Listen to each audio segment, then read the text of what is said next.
Hello friends, इसके पिछले class में हम ब्लड सर्कुलेटरी सिस्टम में ब्लड के बारे में कंप्लीट स्टडी कर लिए थे। ब्लड क्या होता है, ब्लड के कितने भाग होते हैं। ब्लड के दो भाग होते हैं, एक तो प्लाज्मा होता है, एक क्या होता है ब्लड कार्पल्स। ब्लड कार्पल्स को हिंदी में क्या बोला जाता है, रक्त कणिकाएं।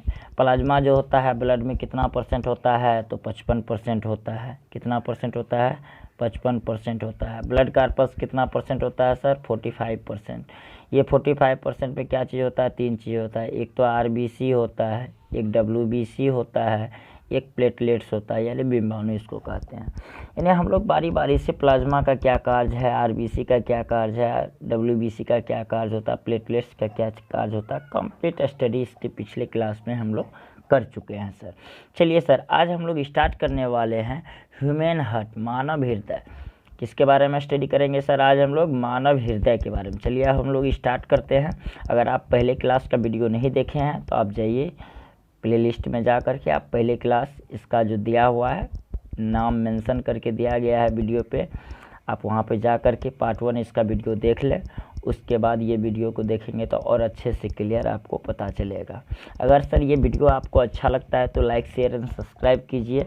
आप मेरे साथ जुड़िए, डेफिनेटली आपको कहीं ना कहीं आपको बेनिफिट मिलेगा जब कोई भी एग्ज़ाम में बैठेंगे। चलिए सर, हम लोग आते हैं आज मानव हृदय पे। मानव हृदय के बारे में कंप्लीट स्टडी करेंगे क्या होता है। चलिए सर,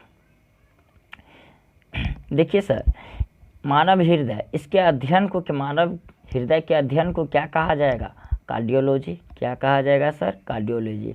अगर पूछ ले आपसे स्टडी ऑफ ह्यूमन हार्ट, क्या कहा जाएगा सर, कार्डियोलॉजी। यानी मानव हृदय के अध्ययन को क्या कहा जाता है सर, कार्डियोलॉजी कहा जाता है। देखिए सर, मानव हृदय का वजन कितना होता है, 350 से 450 ग्राम। कितना होता है सर, 350 से 450 ग्राम तक होता है। किसका, मानव हृदय का वजन अगर आपसे पूछ ले तो आपका जवाब होगा 350 से 450, यानी 350 से 450 ग्राम होता है। देखिए सर, हृदय का कार्य क्या होता है, हृदय का फंक्शन ऑफ ह्यूमन हार्ट क्या होता है, पंपिंग ऑफ ब्लड, यानी ब्लड को क्या करना, पंप करना, यानी शरीर ब्लड को पंप करना ही क्या होता है, मानव हृदय का एक कार्य होता है। मेन तो कार्य मानव हृदय का यही होता है, ब्लड को पंप करना, यानी रक्त को पंप करना। चलिए, ये जो है अपना जो मानव हृदय है, ये कार्डियक झिल्ली द्वारा क्या रहता है, घिरा रहता है, कि कार्डियक मेम्ब्रेन, यानी देख रहे हैं आपसे पूछ लेता है, बताइए मानव हृदय कौन सी झिल्ली द्वारा घिरा रहता है, तो आपका सही जवाब होगा कार्डियक मेम्ब्रेन, यानी कार्डियक झिल्ली द्वारा क्या होता है सर, ये घिरा रहता है। देखिए, इस झिल्ली का कार्य क्या होता है सर, इस झिल्ली का कार्य होता है, ये हृदय को क्या कर लेता है, ये कार्डियक मेम्ब्रेन जो है ये हृदय को ढक लेता है। तो इसलिए इससे हम कह सकते हैं ये कवर कर लेता है किसको, अपने हृदय को। ये एक तरह से क्या करती है, उसको सुरक्षा प्रदान करने का काम करता है। यानी हृदय को कार्डियक मेम्ब्रेन क्या करता है, सुरक्षा प्रदान उपलब्ध करता है, यानी प्रोटेक्ट करता है, बचाव करता है, कर सकते हैं। तो ये दो हो गया इसका कार्य। यानी अगर आपसे पूछ ले कार्डियक झिल्ली का सर कार्य क्या होता है, तो आपका जवाब होगा ये हृदय को तो एक तो ढक लेती है, कवर कर लेती है, ताकि सुरक्षित कर लेती है, कवर चारों साइड से कवर कर लेती है हृदय को। और ये जो है हृदय को क्या करती है, सुरक्षा उपलब्ध कराती है। कौन सुरक्षा उपलब्ध कराती है, तो हम कह सकते हैं कार्डियक झिल्ली जो है, कार्डियक मेम्ब्रेन जो है, ये क्या करती है, सुरक्षा उपलब्ध कराती है। चलिए, अब हम लोग इसके बारे में पढ़ेंगे, इसका लोकेशन सर क्या होता है। इसका देखिए, shape of human heart, human heart का शेप अगर आपके बारे में पूछ ले, बताइए मानव हृदय का आकार कैसा होता है, लाइक पियर, यानी हम कह सकते हैं नाशपाती जैसा होता है। कैसा होता है सर, नाशपाती जैसा होता है। यानी अगर आपसे पूछ ले बताइए मानव हृदय का आकार कैसा होता है, तो आपका जवाब होगा नाशपाती जैसा होता है, लाइक पियर। क्लियर है।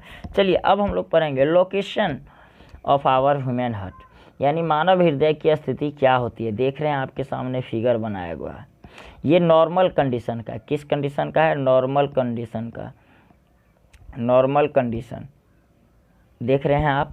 ये क्या है, लंग्स, और बीच में क्या है, यही क्या है आपका, ये जो है ये क्या है आपको, ह्यूमन हार्ट है, यही मानव हृदय है। चलिए देखिए, इसकी जो स्थिति होती है, कहाँ होती है मानव हृदय की स्थिति? अंडर रिब केज, यानी हम कह सकते हैं पसलियों के नीचे स्थित होती है। देख रहे हैं आप, पसलियों के नीचे स्थित है। लेफ्ट ऑफ स्टेर्नम, लेफ्ट ऑफ स्टेर्नम, देख रहे हैं ये हो गया लेफ्ट, ये हो गया राइट। देख रहे हैं लेफ्ट साइड क्या है? मांस ज़्यादा है, इधर क्या है? ज़्यादा है, शिफ्टेड है मांस। इधर क्या है? राइट साइड क्या है? कम है। इस साइड कम है, इस साइड मांस क्या है? ज़्यादा है, हृदय का शिफ्ट है। ये नॉर्मल कंडीशन होता है हमारे हृदय का। क्लियर है? तो आपको लोकेशन पता है ये कहाँ होती है? पसलियों के नीचे स्थित होती है। मानव हृदय कहाँ स्थित होती है? पसलियों के नीचे स्थित होती है। लेफ्ट साइड क्या होता है? लेफ्ट स्टेर्नम होता है, यानी लेफ्ट साइड ज़्यादा इसका मांस शिफ्ट रहता है, ज़्यादा लेफ्ट साइड ही रहता है, राइट साइड कम रहता है। चलिए इसके बाद हम लोग देखिए, अगर राइट साइड हृदय का मांस जन्म से ही ज़्यादा हो, यानी ये तो नॉर्मल कंडीशन, इधर मांस क्या था? ज़्यादा था, इधर क्या था? कम था। अगर जन्म से ही ऐसा हो जाए कि ऐसा हो कि इधर मांस ज़्यादा हो जाए, इधर मांस हृदय का कम हो जाए, तो इस बीमारी को क्या कहा जाएगा? डेक्स्ट्रोकार्डिक कहा जाएगा। क्या कहा जाएगा सर? तब इसको क्या कहा जाएगा? अगर राइट साइड मांस ज़्यादा शिफ्ट हो जाएगा तब क्या कहा जाएगा? डेक्स्ट्रोकार्डिक कहा जाएगा। क्लियर है? चलिए अब हम लोग पढ़ेंगे 4 पार्ट्स ऑफ ह्यूमन हार्ट जो होता है, क्या होता है 4 पार्ट्स। देख रहे हैं आप, ये 4 पार्ट है। इसको क्या कहा जाता है? ऑरिकल यानी आलिन, वेंट्रिकल यानी नीला, ये दोनों लेफ्ट साइड होता है। आलिन यानी क्या हो? ऑरिकल, नीला क्या हुआ? वेंट्रिकल, यानी ये दोनों लेफ्ट साइड होता है। अब देख रहे हैं ये ये राइट साइड है, ये लेफ्ट साइड है, इसलिए LL देख रहे हैं लिखा हुआ है, राइट साइड ये है। आलिंद और नीला, आलिंद और नीला लेफ्ट और राइट दोनों साइड होता है, इसलिए हम कह सकते हैं मानव हृदय कितने कक्षीय होते हैं? 4 कक्षीय होते हैं। आपसे एग्जाम में पूछ लेता है, बताइए मानव हृदय कितने कक्षीय होते हैं? 4 कक्षीय होते हैं, क्योंकि मानव हृदय का कितना भाग होता है सर? 4 भाग होता है। आलिंद नीला लेफ्ट साइड भी होता है, राइट साइड भी क्या होता है? आलिंद और नीला। चलिए क्लियर है यहाँ तक? चलिए सर अब हम आते हैं, और हम लोग तो ये समझ गए कि मानव हृदय का कार्य क्या हुआ? रक्त को पंप करना, यानी पंपिंग ऑफ ब्लड। ये इसका क्या फंक्शन, ह्यूमन हार्ट का फंक्शन क्या हो गया? पंपिंग ऑफ ब्लड, यानी ब्लड को पंप करना, इसका मानव हृदय का क्या होता है सर? कार्य होता है।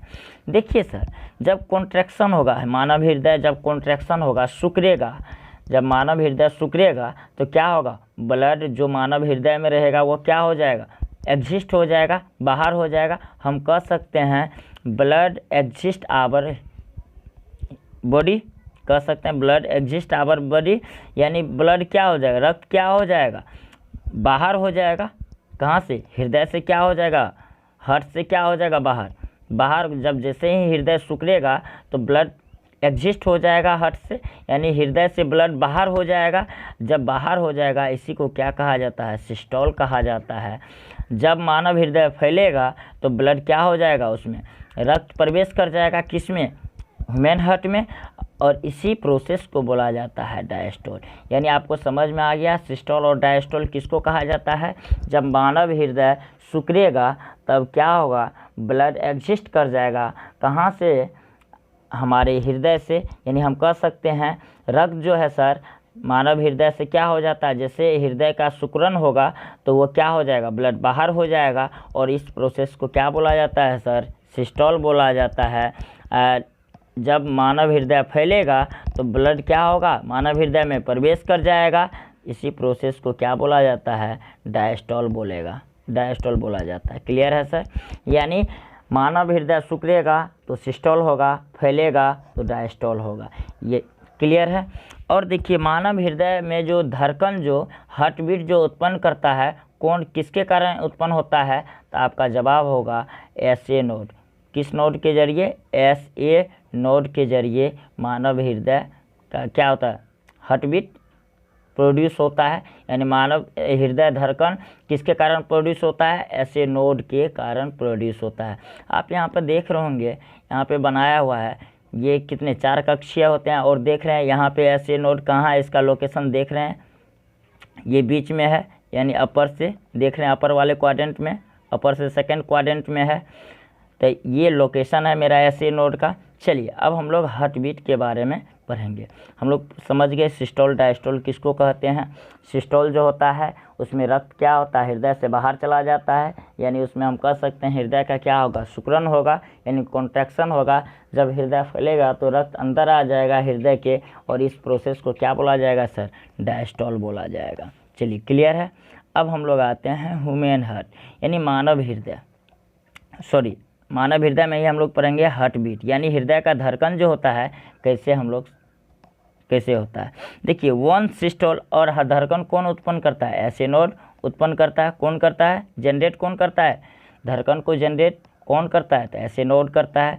देखिए sir, one systole one diastole, अगर ये होगा, वन सिस्टोल होगा वन डायस्टोल होगा, तब कहेंगे एक धड़कन, यानी 1 बीट कहेंगे। और ये 1 बीट बनने में कितना समय लगता है सर, 0.8 सेकेंड लगता है। कितना सेकेंड लगता है, 0.8 सेकेंड, यानी 1 सेकेंड से भी कम समय लगता है, यानी एक धड़कन बनने में। क्लियर है सर। यानी देख रहे हैं, अगर आपसे पूछ ले एक धड़कन बनने में, मानव हृदय का एक धड़कन बनने में कितना समय लगता है, तो 0.8 सेकेंड, यानी 0.8 सेकेंड लगता है। और एक धड़कन में 1 सिस्टोल और 1 डायस्टोल होता है। 1 सिस्टोल और 1 डायस्टोल मिल करके क्या बनाता है, एक धड़कन बनाता है। और एक धड़कन बनने में कितना समय लगता है, यानी रक्त हृदय में आएगा, और रक्त जैसे ही हृदय का एक्सपेंशन होगा तो डायस्टोल होगा, जैसे ही सिकुड़न होगा हृदय का तो ब्लड क्या होगा, एग्जिस्ट हो जाएगा मेरे हृदय से। जैसे ही एग्जिस्ट हो जाएगा, इस प्रोसेस को क्या बोला जाएगा, डायस्टोल बोला जाएगा, सिस्टोल बोला जाएगा। और 1 सिस्टोल और 1 डायस्टोल में कंप्लीट समय कितना लगता है, 0.8 सेकेंड, यानी 0.8 सेकेंड। क्लियर है। देखिए हार्ट बीट कौन जनरेट करता है, तो हम कह सकते हैं heart beat is produced by SA node, यानी इसे हार्ट बीट जो है किसके द्वारा उत्पन्न किया जाता है, ऐसे नोड के द्वारा उत्पन्न किया जाता है। ऐसे नोड का सर नाम क्या है, कभी कभी पूछ लेता है, आप इसको याद रखेंगे, साइनोएरिकुलर नोड। क्या इसको बोला जाता है सर, साइनोएरिकुलर नोड। यानी साइनोएरिकुलर नोड जो है क्या चीज़ प्रोड्यूस करता है सर, हार्ट बीट प्रोड्यूस करता है। क्लियर है। चलिए, एक हार्ट बीट में कितना ml ब्लड को पंप करता है, एक धड़कन में कितना, हृदय जो है कितना ml ब्लड को पंप करने का कार्य करता है, तो आपका जवाब होगा 70 ml ब्लड पंप करने का कार्य करता है। क्लियर है। कितना ml ब्लड पंप करने का कार्य करता है सर, 70 ml। हम कह सकते हैं एक धड़कन में हमारा हृदय जो है कितना ml ब्लड पंप करता है, 70 ml पंप करता है। तो हम इस तरह से बता सकते हैं 1 मिनट में कितना पंप करेगा, यानी 70, 1 मिनट में तो 72 बार धड़कन होता है, 1 मिनट में कितना बार धड़कता है हृदय, 72 टाइम्स 72 बार, तब 72 × 70, यानी अप्रॉक्स कितना, 4 से 5 लीटर 1 मिनट में हमारा हृदय जो है ब्लड को क्या करता है, पंप करता है, हम कह सकते हैं। क्लियर है। यानी 72, 1 मिनट में मानव हृदय कितना बार धड़कता है, 72 बार, तो 1 मिनट में कितना, 72 × 70 ml, क्योंकि एक बीट में कितना 70 ml ब्लड को पंप करता है। अगर ये दोनों को मल्टीप्लाई करेंगे तो अप्रोक्स कितना होगा सर, 4 से 5 लीटर ब्लड जो होगा 1 मिनट में हमारा धड़कन जो, हमारा हृदय जो है पंप करने का कार्य करता है। क्लियर है। चलिए अब हम लोग पढ़ेंगे, देखिए कभी कभी इसमें पूछ लेता है, बताइए मैं आदमी को, यानी मैन को, मानव का हृदय, पुरुष का हृदय 1 मिनट में कितना बार धड़कता है, तो 72 बार धड़कता है, 72 टाइम्स। अगर आपको वोमेन के बारे में पूछ ले तो आपका जवाब होगा 78 टाइम्स, यानी 78 बार धड़कता है किसका, यानी वोमेन का, स्त्री का जो हृदय जो होता है 1 मिनट में कितना बार धड़कता है, तो 78 बार धड़कता है। बेबी का जो हृदय होता है, यानी बच्चा का जो हृदय होता है, वह 1 मिनट में कितना बार धड़कता है, 120 से 130 बार, यानी हम कह सकते हैं। और ह्यूमन का तो आप जानते हैं 72 बार पर मिनट होता है, 72 टाइम्स पर मिनट, यानी किसका, मैन का होता है। 78 टाइम्स कितना होता है, 78 टाइम्स किसका होता है, वोमेन का होता है हार्ट बीट, यानी पर मिनट बेबी का कितना होता है पर मिनट, यानी 120 से 130 बार पर मिनट के हिसाब से बेबी का हृदय क्या होता है, धड़कता है। यानी हम कह सकते हैं बेबी के शरीर में रक्त का जो है फ्लो जो है वो बहुत तेज़ रहता है, तीव्र रहता है। चलिए देखिए, वेन का मतलब क्या होता है, इम्प्योर ब्लड। क्या होता है वेन का मतलब, सिरा का मतलब क्या हुआ, इम्प्योर ब्लड। आर्टरी मतलब धमनी, धमनी का मतलब क्या हो गया, शुद्ध रक्त, प्योर ब्लड। देखिए प्लूमरी वेन का मतलब क्या हो गया, प्लूमरी वेन का मतलब प्योर ब्लड, और प्लूमरी आर्टरी का मतलब इम्प्योर ब्लड। प्लूमरी आर्टरी का मतलब देखिए इस शेड है, प्लूमरी आर्टरी का मतलब क्या हो गया, इम्प्योर ब्लड।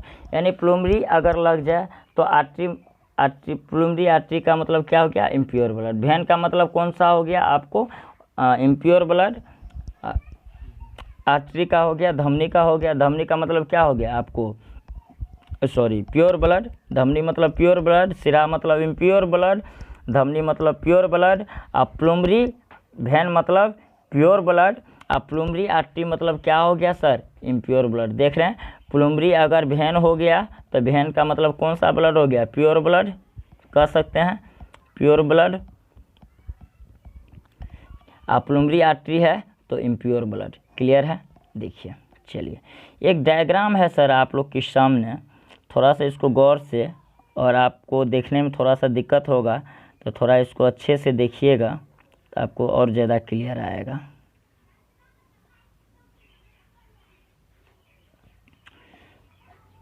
देखिए थोड़ा जूम कर लेते हैं पहले।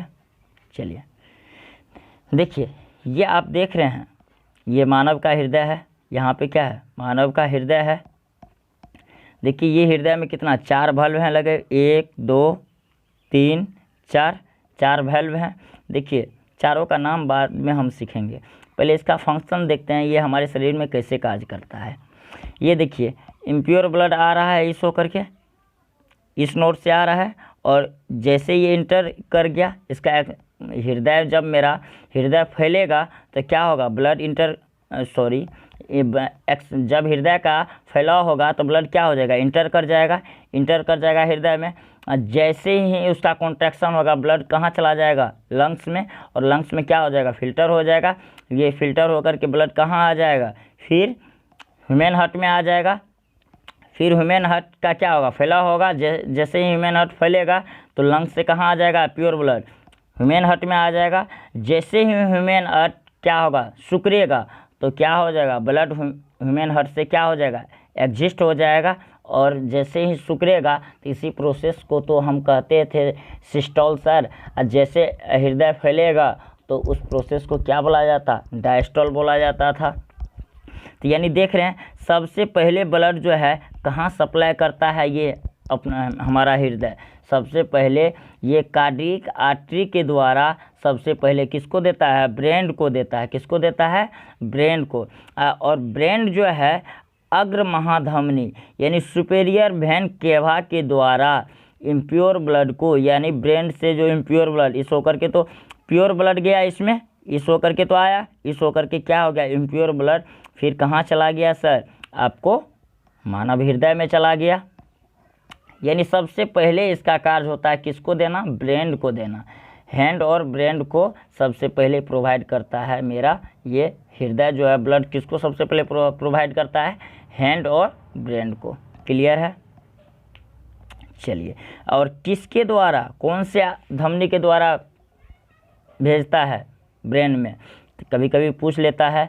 तो कैरोटिक धमनी, इसको क्या बोलेंगे, कैरोटिड धमनी, यानी कैरोटिड आर्टरी के द्वारा किसको सप्लाई कर देता है, प्योर ब्लड ब्रेन को। और ब्रेन जो है इम्प्योर ब्लड को मानव हृदय तक किसके द्वारा भेज देता है, तो हम कह सकते हैं सुपेरियर वेन केवा यानी अग्र महाधमनी। क्या कहेंगे सर, अग्र महाधमनी के द्वारा इम्प्योर ब्लड को ब्रेन जो है कहाँ भेज देता है, मानव हृदय भेज देता है। क्लियर है। चलिए देखिए, अब हम यहीं पे थोड़ा सा और देखेंगे अच्छे से। अब ये ऊपर का तो समझ में आ गया। चलिए पहले तो ये ऊपर का पहला कार्य हो गया। चलिए दूसरा, जैसे ही हृदय कॉन्ट्रैक्शन होगा ब्लड क्या होगा, एग्जिस्ट हो जाएगा। और कहाँ, पहले तो ब्रेन में गया, उसके बाद कहाँ, नीचे आएगा। ये नीचे आएगा तो इसको क्या बोला जाएगा सर, ओटा, क्या बोला जाएगा, ओटा। इसको कहा जाता है महाधमनी। महाधमनी होते हुए प्योर ब्लड कहाँ आ जाएगा सर, स्टोमच में आ जाएगा। स्टोमच में जो जाता है तो इस आर्टरी को, इसको क्या बोला जाता है, सेलिएक आर्टरी। क्या बोला जाता है इसको सर, सेलिएक आर्टरी। फिर ये प्योर ब्लड कहाँ आ जाता है, महाधमनी के जरिए हेपेटिक आर्टरी के जरिए कहाँ चला जाता है, ये महाधमनी से हेपेटिक आर्टरी क्या रहता है, कनेक्ट रहता है। फिर कहाँ चला जाता है, लीवर में। फिर उसके बाद महाधमनी से कौन सी धमनी कनेक्ट होकर के इंस्टेटाइन में चला जाता है, सुपेरियर मेसेंट्रिक आर्टरी के जरिए कहाँ चला जाता है, इंस्टेटाइन में चला जाता है। फिर ये इंस्टेटाइन जो है पोर्टल वेन सिस्टम के जरिए कहाँ चला जाता है, देख रहे हैं, लीवर में चला जाता है। अगर आपसे पूछ ले तो बताइए इंस्टेटाइन से जो इम्प्योर ब्लड होता है किस आर्टरी, किस वेन के जरिए लीवर में जाता है, तो आपका जवाब होगा पोर्टल वेन सिस्टम के जरिए। यानी इम्प्योर ब्लड जो है, इंस्टेटाइन जो है, यानी आंत जो है इम्प्योर अशुद्ध रक्त को यानी पोर्टल सिरा द्वारा कहाँ भेज देता है ब्लड को, इम्प्योर ब्लड को लीवर में भेज देता है। फिर लीवर किसको, हेपेटिक सिरा द्वारा इम्प्योर ब्लड को भेज देता है इसमें। इसी को तो पक्ष महाधमनी कहते हैं, इसको कहेंगे महाधमनी, इसको क्या कहेंगे, पक्ष महाधमनी से कौन सी ब्लड जाती है, इम्प्योर ब्लड जाती है। यानी हम कह सकते हैं इम्प्योर ब्लड क्यों हो गया, क्योंकि इम्प्योर ब्लड में अगर कार्बन डाइऑक्साइड का मिश्रण हो जाएगा यानी CO2 का, तो उस ब्लड को क्या कहा जाएगा सर, इम्प्योर ब्लड कहा जाएगा। क्लियर है। चलिए देखिए सर, हम तो पढ़ लिए। और ये नीचे में जो है ये किडनी जो है, किडनी महाधमनी से यानी महाधमनी से जुड़ा रहता है कौन से वेन के द्वारा, रेनल आर्टरी के द्वारा। यानी ये आर्टरी को क्या बोला जाएगा, रेनल आर्टरी के द्वारा कहाँ चला जाता है, प्योर ब्लड, किडनी में। फिर किडनी जो है इम्प्योर ब्लड को किसके द्वारा भेज देता है, रेनल सिरा द्वारा, यानी इम्प्योर ब्लड को भेज देता है। और फिर आप देख रहे हैं ये इम्प्योर ब्लड आ रहा है। फिर यहाँ से लीवर क्या करता है, इम्प्योर ब्लड को भेज देता है किसके जरिए, हेपेटिक वेन के जरिए, यानी हेपेटिक सिरा के जरिए इम्प्योर ब्लड को भेज देता है। फिर उसके बाद अमाशय भी देख रहे हैं इम्प्योर ब्लड, यानी इस होकर के इंटर कर रहा है, इस होकर के एग्जिस्ट कर रहा है। यानी ये इम्प्योर ब्लड को किसके द्वारा, सिलेइक वेन, यानी देख रहे हैं यहाँ पे सिलेइक आर्टरी है, तो सिलेइक आर्टरी जो है प्योर ब्लड को सप्लाई करती है स्टोमच को, और सिलेइक वेन जो है इम्प्योर ब्लड को क्या कर देती है, सप्लाई कर देती है सिलेइक वेन के द्वारा, सिलेइक सिरा के द्वारा। चलिए फिर ये इम्प्योर ब्लड क्यों कहे, क्योंकि इसको कार्बन डाइऑक्साइड मिक्स हो गया यानी इस ब्लड में। और ये जो है ये क्या है, महाधमनी, पक्ष महाधमनी, ये महाधमनी इसको कहलाता है, इसको क्या कहलाता है, पक्ष महाधमनी। हम कह सकते हैं महाधमनी होकर के प्योर ब्लड सप्लाई होता है हमारे शरीर में, पक्ष महाधमनी होकर के हमारे शरीर में क्या होता है, इम्प्योर ब्लड क्या होता है, सप्लाई होता है। और देख रहे हैं ये फिर कहाँ आ गया, लंग्स में, सॉरी हृदय में, हृदय से फिर इम्प्योर ब्लड आया, हृदय में आया इम्प्योर ब्लड। फिर ये इम्प्योर ब्लड जो है कहाँ सप्लाई कर देगा, हृदय, लंग्स को सप्लाई कर देगा फिल्टर होने के लिए। फिर लंग्स का कार्य होगा फिल्टर करना, फिल्टर करके फिर ब्लड को कहाँ सप्लाई कर देना, ह्यूमन हार्ट में सप्लाई कर देना। जैसे ही एक्सपेंशन होगा तो क्या होगा, डायस्टोल होगा, डायस्टोल होगा तो क्या होगा, ब्लड, इम्प्योर ब्लड इंटर कर जाएगा कहाँ, प्लूमरी वेन के जरिए कहाँ इंटर कर जाएगा, ह्यूमन हार्ट में। फिर हार्ट क्या करेगा, इसको पंप कर देगा, फिर ब्रेन को भेजेगा। फिर उसके बाद नीचे जो अभी हम लोग जो ये कंप्लीट सिस्टम जो पढ़े थे, इधर ब्लड आ जाएगा, ये सेकेंड स्टेप में होगा। पहले स्टेप में किसको देगा, ये ब्रेन को देगा। ये कंप्लीट हिस्ट्री था इसका, यानी ब्लड कैसे सप्लाई होता है, प्योर ब्लड, और कहाँ ब्लड कहाँ जाता है, किस आर्टरी को क्या कहते हैं, किसको आर्टरी किसको वेन कहते हैं, यानी कंप्लीट इंटायर हिस्ट्री था। आप इसका फिगर बना करके अच्छे से देखेंगे तो आपको और ज़्यादा क्लियर होगा। चलिए क्लियर है सर।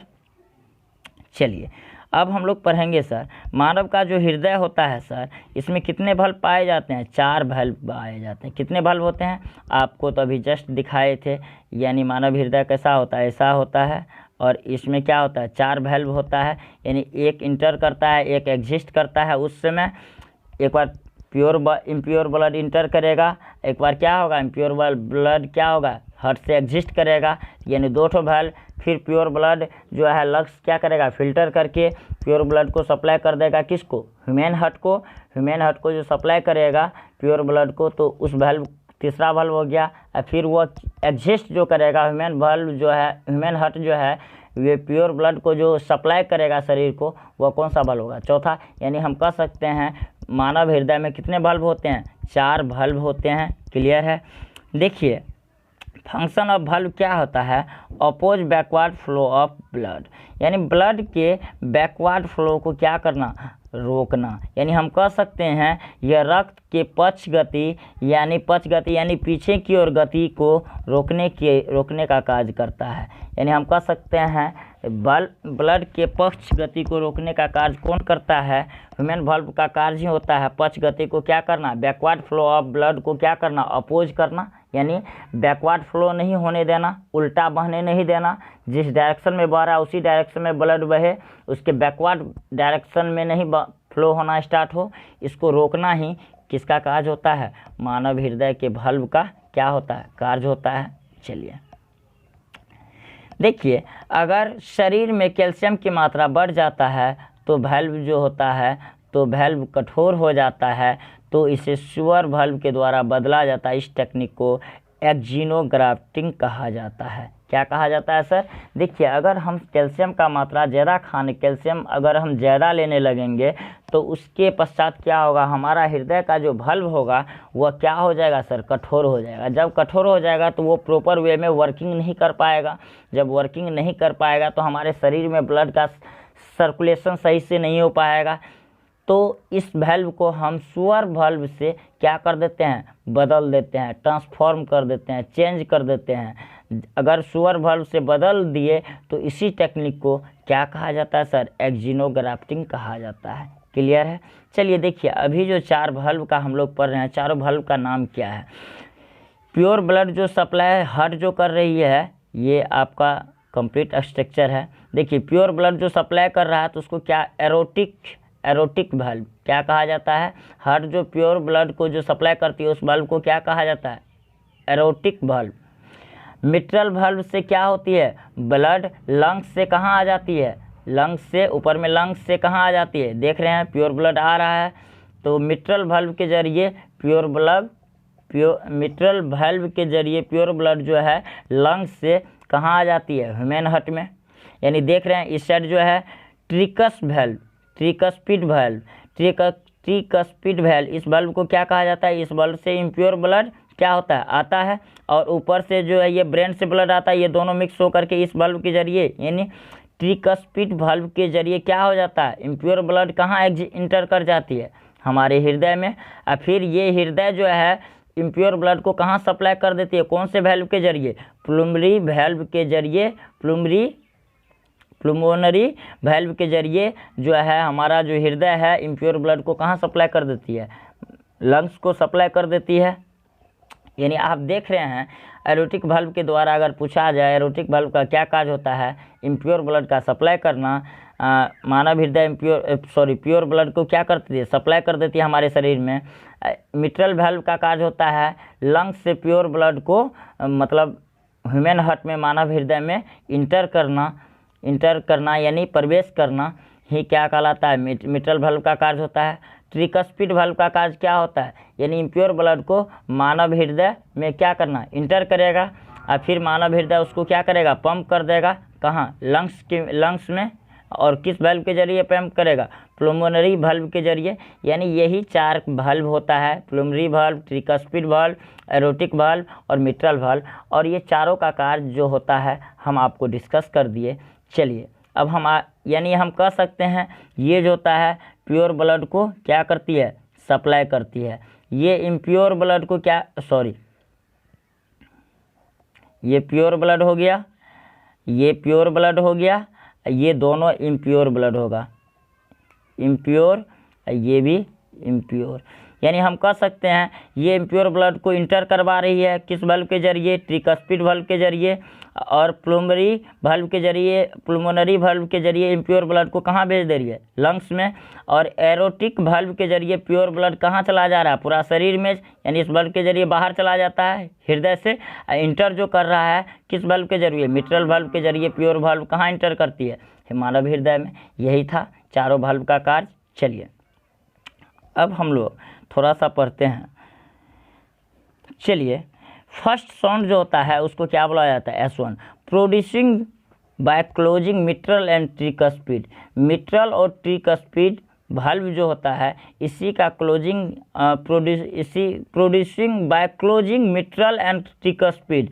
मिट्रल और ट्रिकस्पिड वाल्व के यानी इसका जो क्या, इसके क्या क्लोज होना, इसको बंद होना ही क्या कहलाता है? Deep sound. यानी ये देख रहे हैं M1 जो होता है ये क्या होता है? M1, मिट्रल का मतलब M1, ट्रिकस्पिड का मतलब T1। आप देख रहे हैं मिट्रल वाल्व के जरिए जो है ब्लड क्या हो रहा है? हमारे हृदय में प्रवेश कर रहा है, एरोटिक वाल्व के जरिए बाहर, और ट्रिकस्पिड वाल्व के जरिए क्या हो रहा है? हमारे हृदय में इम्प्योर ब्लड क्या हो रहा है? प्रवेश कर रहा है। यानी प्रवेश कर रहा है, यानी इसमें क्या होगा? डीप साउंड होगा। मिट्रल वाल्व और ट्रिकस्पिड वाल्व में क्या, कैसा साउंड होगा? हमको सुनाई देगा, डीप साउंड सुनाई देगा। देखिए, इसी को क्या कहते हैं? साउंड ऑफ वाल्व कैसा होता है? लब और डब। यानी इसका जगह, यानी कैसा इसका आवाज़ होता है? लब और डब। यानी ट्रिकस्पिड और मिट्रल वाल्व जो ये क्लोजिंग और जो ओपनिंग जो होता है इसी में क्या होता है? लब और डब साउंड प्रोड्यूस होता है इसी के कारण। चलिए देखिए, अगर ऐसा लब और डब का आवाज़ सुनाई के जगह मरमर का आवाज़ सुनाई देने लगे तो यही बीमार हृदय का क्या है? पहचान है। यानी हम कह सकते हैं बीमार हृदय का पहचान क्या है?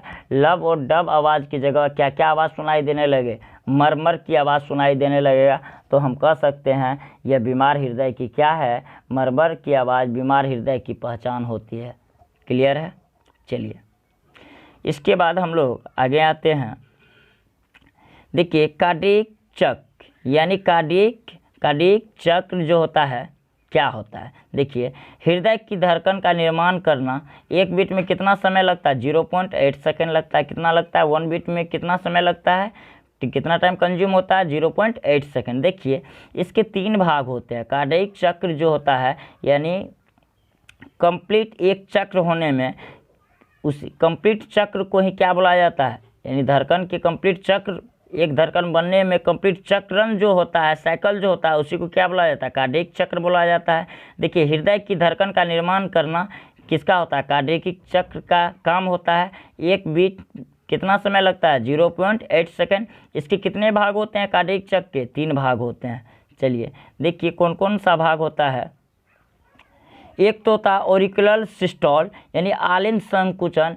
ये रक्त को निलय में भेजता है। कहाँ भेजता है? ये रक्त को निलय में, यानी वेंट्रिकल में भेजता है।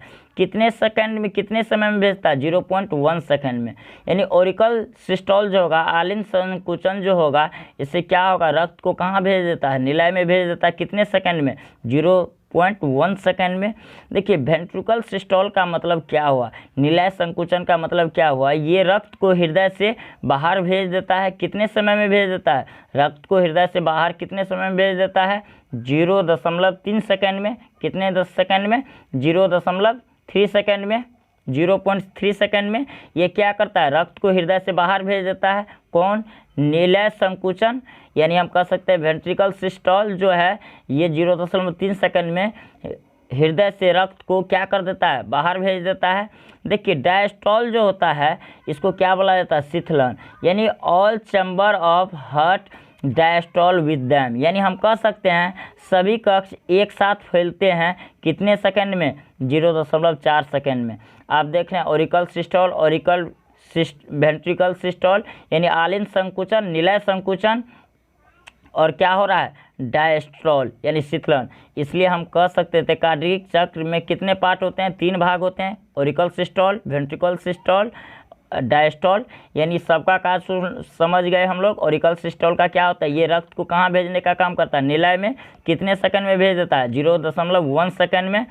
देखिए, वेंट्रिकल सिस्टोल का कार्य क्या होता है? ये रक्त को हृदय से बाहर भेज देता है। कितने सेकंड में? 0.3 सेकंड में। ये निलय संकुचन का कार्य होता है। संकुचन हो रहा है, निलय का संकुचन होगा तो रक्त क्या हो जाएगा? हृदय से बाहर हो जाएगा। आलिंद का संकुचन होगा, रक्त कहाँ चला जाएगा? रक्त को निलय में भेज देता है। डायस्टोल का मतलब क्या है? सभी चैम्बर एक साथ क्या होगा? फैल जाएगा। तो उसको, उस प्रोसेस को क्या कहेंगे? डायस्टोल यानी शीतलन। और ये कितने समय में? डायस्टोल कितने समय में होता है? कितना समय होता है? 0.4 सेकेंड। क्लियर है? देखिए, आपके सामने ये दिया हुआ है। डायस्टॉल में कितना समय लगता है 0.4 से, ऑरिकल सिस्टॉल में कितना, यानी आलिंद संकुचन में कितना होता है 0.1 सेकेंड, निलय संकुचन वेंट्रिकल सिस्टॉल में कितना समय लगता है 0.3 सेकेंड, यानी टोटल कितना हो गया 0.4, 0.1, 0.3, टोटल कितना लग गया, एक बीट बनने में कितना समय लग गया 0.8 सेकेंड। यानी आप देख रहे हैं टाइम का कैसा डिस्ट्रीब्यूशन है, सिस्टॉल में कितना समय लग रहा है, ऑरिकल सिस्टॉल में कितना समय लगा, वेंट्रिकल सिस्टॉल में कितना समय लग रहा है। इसलिए हम लोग कार्डियक चक्र को कितने भागों में बांटे थे, 3 भागों में, फर्स्ट, सेकेंड एंड थर्ड। सबका काज हम लोग पढ़ लिए। चलिए सर, अब हम लोग आगे आते हैं, पेसमेकर क्या है, पेसमेकर के बारे में थोड़ा सा हम लोग स्टडी करेंगे। चलिए, पेसमेकर जो होता है सर, यह क्या है, पेसमेकर एक कृत्रिम उपकरण है। चलिए देखिए, हम लोग सबसे पहले हार्ट बीट कौन जनरेट करता है, एसए नोड क्या करता है, प्रोड्यूस हार्ट बीट, ये धड़कन को क्या करती है, एसए नोड उत्पन्न करता है। एवी नोड जो है relay heart beat, AV node क्या करता है, ये तो प्रोड्यूस करता है एसए नोड, हार्ट बीट को रिले कौन करता है, धड़कन को संचारण कौन करता है, यानी एवी नोड करता है। क्लियर है, देख रहे हैं, ये आपका लोकेशन हो गया। देखिए, if this node not working properly we use artificial device that is known as pacemaker, यानी अगर ऐसे नोड सही रूप से काम करना बंद कर दे, काम करना छोड़ दे, बंद कर दे, तब हम क्या करते हैं, इसके चलते एक आर्टिफिशियल डिवाइस का, एक कृत्रिम उपकरण का हम लोग यूज करते हैं। उसी उपकरण का क्या नाम होता है सर, पेसमेकर।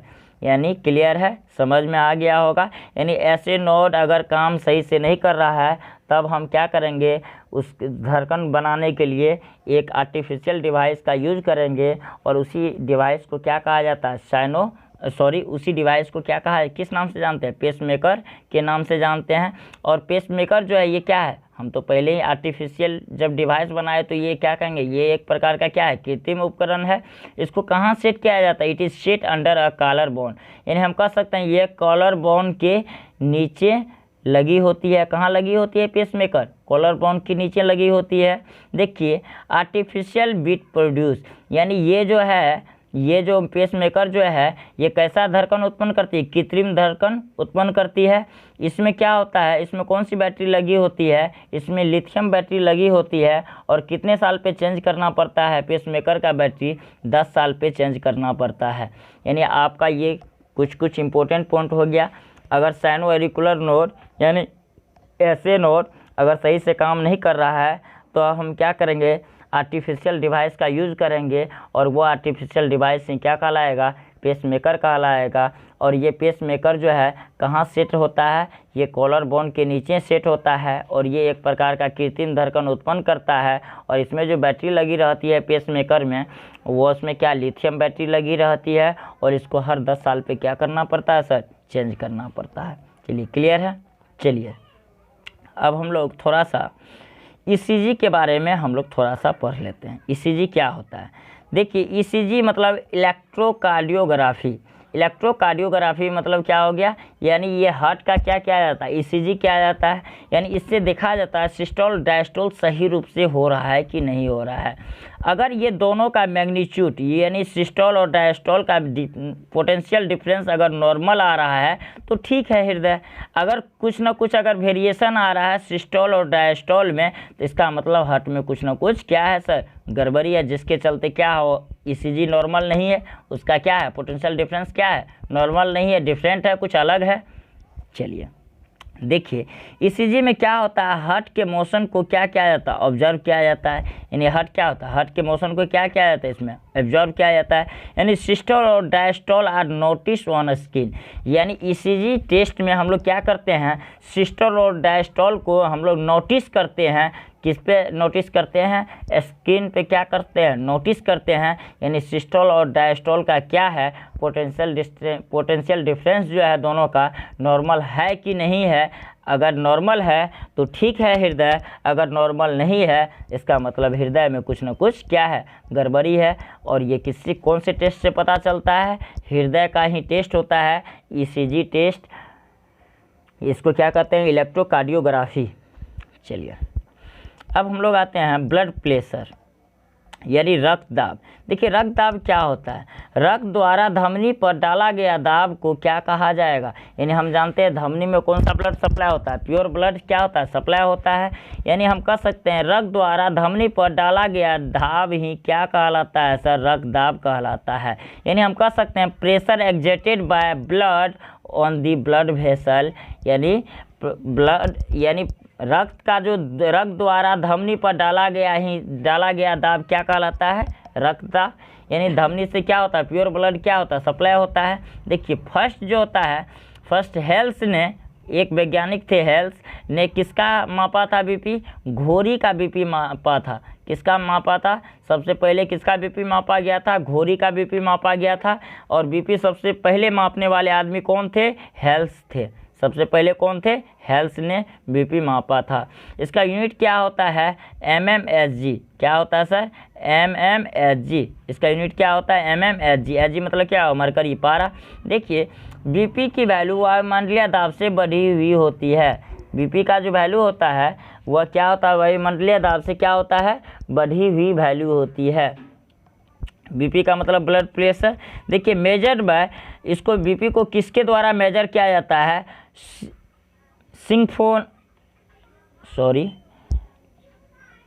स्फिग्मोमैनोमीटर के द्वारा क्या किया जाता है सर, बीपी को नापा जाता है। बीपी को किसके जरिए, कौन से उपकरण के जरिए मापा जाता है, स्फिग्मोमैनोमीटर के द्वारा बीपी को क्या किया जाता है, मेजर किया जाता है। यानी डॉक्टर जो है इससे क्या करते हैं, बीपी को चेक कर लेते हैं। देखिए अगर बीपी का वैल्यू 120/80 है तो इसका मतलब बीपी क्या है, नॉर्मल है। ये नॉर्मल कंडीशन होता है। यानी हम कह सकते हैं बीपी का वैल्यू जो नॉर्मल वैल्यू जो होता है कितना होता है, 120/80 mmHg। देखिए 120 जो होता है ये सिस्टोल का है। सिस्टोल का मतलब क्या हुआ, जब रक्त जो है शरीर से बाहर होगा, यानी क्या होगा, सिकुड़न होगा। जब हृदय का सिकुड़न होगा तो क्या होगा, शरीर हृदय से रक्त क्या हो जाएगा, बाहर हो जाएगा। ये 120 जो है ये सिस्टोल को बताता है। निचला वाला जो वैल्यू है ये 80 जो है ये किसको बताता है, डायस्टोल को। यानी हृदय में जो ब्लड आ रहा है उसको क्या कहा जाता है, डायस्टोल। यानी हृदय एक्सपेंशन होगा तो उस प्रोसेस को क्या बोला जाएगा, डायस्टोल बोला जाएगा। हृदय जब सिकुड़ेगा तो उस प्रोसेस को क्या बोला जाएगा, ब्लड तब क्या हो जाएगा, हृदय से सप्लाई हो जाएगा बॉडी में, तो उस प्रोसेस को सिस्टोल बोला जाएगा। इसलिए 120/80 हम कह सकते हैं 120 जो है ये सिस्टोल है, 80 जो है ये क्या है, डायस्टोल देता है। यानी एक चीज़ बताइए सर, बीपी क्या हो सकता है, दो चीज़ हो सकता है, या 120/80 से कम हो सकता है, या क्या हो सकता है, ज़्यादा हो सकता है। यही दो केस बन सकता है। चलिए अब हम लोग उसके बारे में कंप्लीट पढ़ लेंगे क्या होता है। देखिए एक होता है अगर बीपी 120/80 से, यानी किससे, 120/80 से क्या हो जाए, ज़्यादा हो जाए। ये 140/100 क्या है, इससे ज़्यादा है यानी ग्रेटर है। ये क्या है, लेस है। अगर ज़्यादा हो जाए 120/80 से तो तब हम क्या कहेंगे, हाइपोटेंशन। हाइपोटेंशन का मतलब बीपी हाई है तो उसको क्या बोला जाएगा, हाइपरटेंशन। यानी 140/, इसका मतलब क्या हुआ, इसका क्या सिम्टम्स है, एकदम पसीना आना, एकदम पसीना आना। ये किसका लक्षण है, हाइपरटेंशन का, है बीपी का। जिसका बीपी हाई रहता है उसका क्या है सिम्टम्स, पसीना आना, बेचैनी होना, हार्ट अटैक का खतरा उसको बना रहेगा, नस का फटने का खतरा बना रहेगा, क्योंकि बीपी हाई में क्या होगा, ब्लड का प्रेशर जो होगा क्या होगा, काफ़ी बढ़ जाएगा। पेन इन चेस्ट में यानी छाती में क्या होगा, पेन का अनुभव होगा। यानी ये सब क्या है सर, सिम्टम्स है। देखिए हाइपरटेंशन का कारण क्या क्या है, किसके कारण होता है, ये नमक ज़्यादा खाने से होता है, टेंशन ज़्यादा लेने से होता है, यानी डर के कारण यानी उसका बीपी क्या हो जाता है, हाई हो जाता है। स्मोकिंग यानी सिगरेट पीने के कारण क्या होता है सर, बीपी हाई होने का चांस बना रहता है। क्लियर है। ये सब ऊपर का क्या था, इसका सिम्टम्स था, इसके होने से क्या क्या हो सकता है, इसका क्या एक लक्षण क्या है और इसका कारण क्या है, किसके कारण बीपी हाई हो जाता है। नमक ज़्यादा खाने से, टेंशन ज़्यादा लेने से, डर ज़्यादा होने से, स्मोकिंग करने से क्या हो जाता है, बीपी हाई होने का चांस बना रहता है। एक क्या होता है, जब बीपी लो होगा तो 80/60 क्या है, बीपी लो का कंडीशन है। बीपी लो होगा तो इसको क्या बोला जाएगा सर, हाइपोटेंशन। इसमें क्या होगा, बेहोशी आना, जब हम दौड़ेंगे तो क्या होगा, बेहोश हो जाना, यानी बीपी लो, दौड़ते समय बीपी लो होने का चांस बना रहता है। पसीना आना, पीला शरीर पड़ना, O2 का शरीर में एकदम कम हो जाना, ऑक्सीजन का शरीर में अगर एकदम कम हो जाएगा तो क्या हो जाएगा, डेथ का सबसे ज़्यादा चांस बना रहेगा, यानी मृत्यु का सबसे ज़्यादा चांस बना रहेगा। ये सबसे ज़्यादा खतरनाक होता है, यानी हम कह सकते हैं BP low is more dangerous than BP high, यानी बीपी लो जो है काफ़ी डेंजरस होता है, खतरनाक होता है। हाइपरटेंशन के कारण ही बीमारी और कमजोरी लगती है। हाइपरटेंशन के कारण क्या होगा, हाइपोटेंशन यानी बीपी लो के कारण क्या होगा, कमजोरी और बीमारी हमेशा लगा रहेगा हमको। चलिए, ये कंप्लीट था आपका ह्यूमन हार्ट के बारे में, ये कंप्लीट स्टडी हम लोग कर लिए। चलिए हम लोग अगले क्लास में मिलते हैं फिर अगले टॉपिक के साथ। देखिए सर, अगर आपको ये वीडियो अच्छा लगता है तो आप इसको लाइक शेयर एंड सब्सक्राइब कीजिए और अपने दोस्त लोग के साथ भी शेयर कीजिए। और आज जो हम ये कंप्लीट स्टडी करवा दी ह्यूमन हार्ट के बारे में, आप जो भी क्वेश्चन है आप जाइए कोई भी बुक उठाइए, आप उसको बनाइए। अगर उसमें प्रॉब्लम आती है तो हमको कमेंट बॉक्स में जवाब दीजिए, कमेंट करके बताइए सर आप जो ये टॉपिक पढ़ा है इसमें ये चीज़ नहीं कवर किए, तो हम ज़रूर अगली क्लास में उसको क्या करेंगे, कवर करने का कोशिश करेंगे। चलिए सर, मिलते हैं नेक्स्ट